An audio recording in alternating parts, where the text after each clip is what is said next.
Hey, this is David Grissom. I'm here to talk with you today about my tune Lucy G. It's on both my first record and my most recent live record. And I'm going to show you today how to play the A section. So I'm going to start by just playing that section and then we'll discuss it. It's in C sharp, you can call it C sharp minor. I call it C sharp Dorian. So based on a C sharp minor 11 chord, goes like this.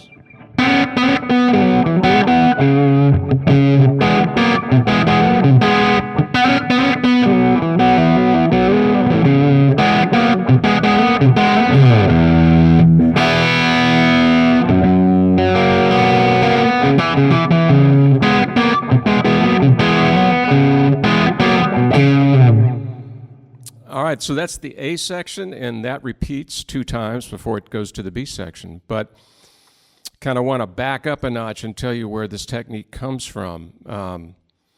Essentially what I'm doing for the bulk of that melody is I'm picking a note and also playing a drone note with my middle finger at the same time. Almost every time I strike a note, I'm playing 2 strings at once.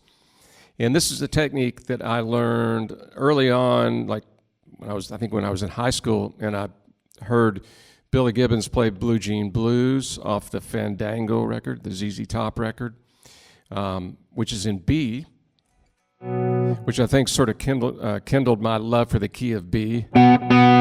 So he was the licks that he was playing in that tune were all the open string is the tonic, the key of the song, key of B. It's in B minor.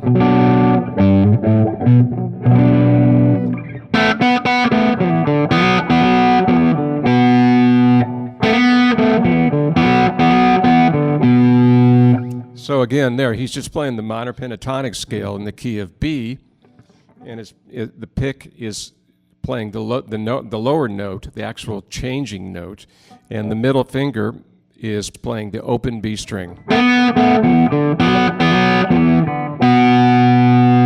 It's impossible to do that without using one of your other fingers. So that's when you hear people talk about hybrid picking. These are things that people don't always think about how important that technique is to be able to do certain things that just aren't feasible if you're just trying to play with a pick. You can't strike 2 strings that aren't adjacent consistently, at least, without using this technique. So that's where this whole idea came about, which I've exploited and used and tried to experimented in all different keys, and it obviously the most typical way of doing it is like keeping the tonic as the drone note on top in the key of E. You do it that way. So this tune Lucy G is in C sharp. So I am hitting the open B string as the drone note, which is the flat 7. It's not a really typical way of doing this kind of playing, but I really happen to love that sound.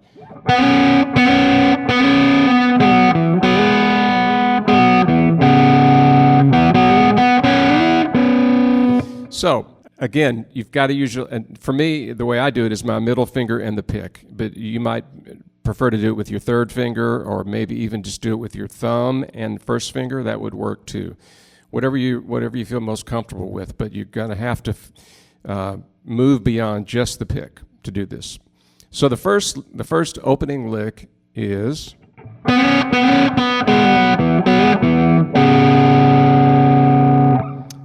so I'm just sliding in, but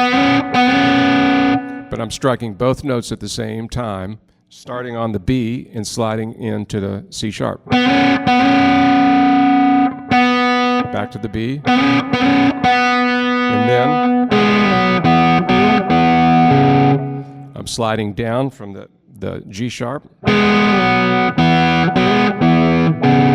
Again, it's all minor pentatonic to this point.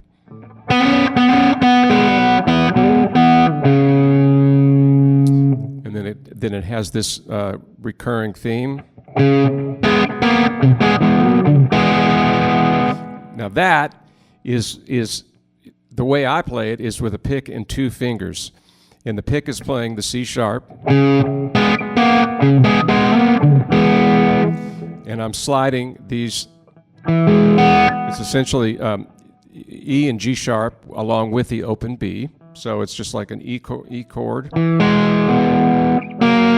to the F sharp and the A sharp or B flat, however you want to think of it, which gives you that minor second interval there.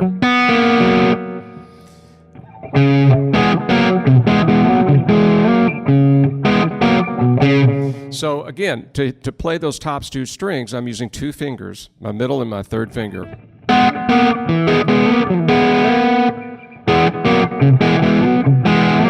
And it's kind of tricky to come back and land on this C sharp in between all those little licks.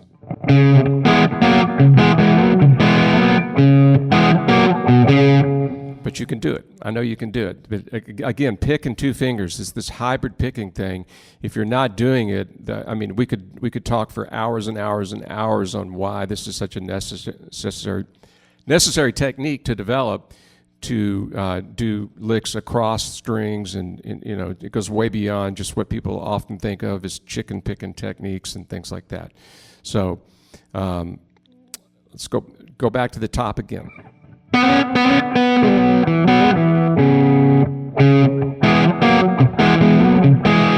That repeats, ending there on the G sharp.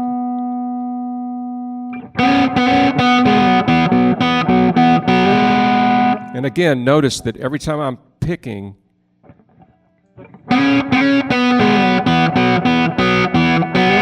I'm playing both the open B string and then the melody below it at the same time. And that section ends with just a big E chord. Back to the F sharp.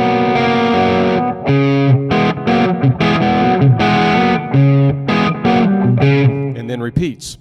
So when I'm hitting that E, that's a very common voicing I use for E, and it's essentially a repeated the 1 and 5, an E and a B. There's no third in it at all.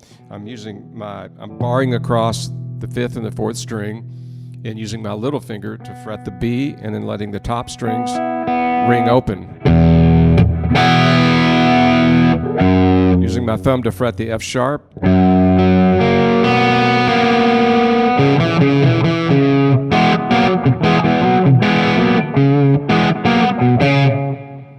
And you're back at the top of the A section again.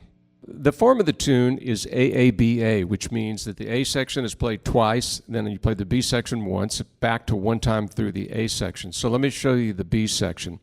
And in this section, I'm really not using the hybrid picking technique so much. A lot of times when writing instrumentals, you're looking, if you have I have a theme and something like this, which is fairly simple, an AABA form, not particularly complicated. I'm looking for a sort of a release, a different place to go. So in this tune, from the C sharp minor 11, it goes to back and forth from E to F sharp with this rhythm and a melody mixed in between. And on the record and live, I kick a Leslie pedal on and play this.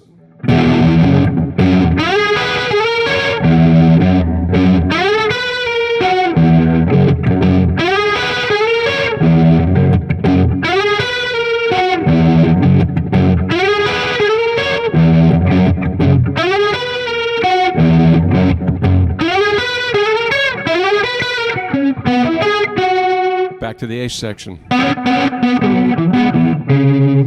Just a really simple part there, just going back with basically the bottom 3 strings. So in this case, just 2 strings.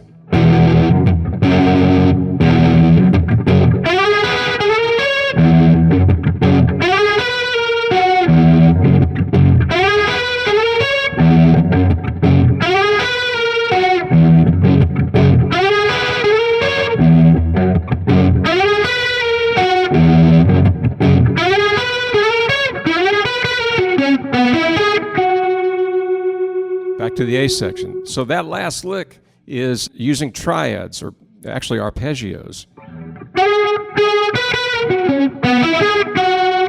So kind of a mini lesson here in the key of C sharp minor. Anytime you have like a Dorian mode that you're playing in, you can also play the arpeggio of the flat 3, the 4, and the flat 7 chord. If you're to solo with or to play melodic lines, in this case, I kind of wrote the melody around using this.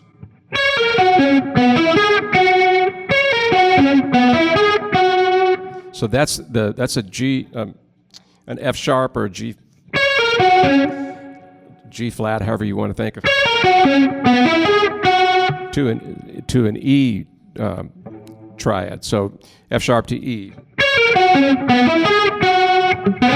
Back to the C sharp minor. And I'm picking and sliding those notes. I'm not using my middle finger, or I'm not hybrid picking that at all. But that's another technique we maybe we'll do for another column about using triads to solo with. It's a great way to get out of scales and just to put another flavor in your soloing.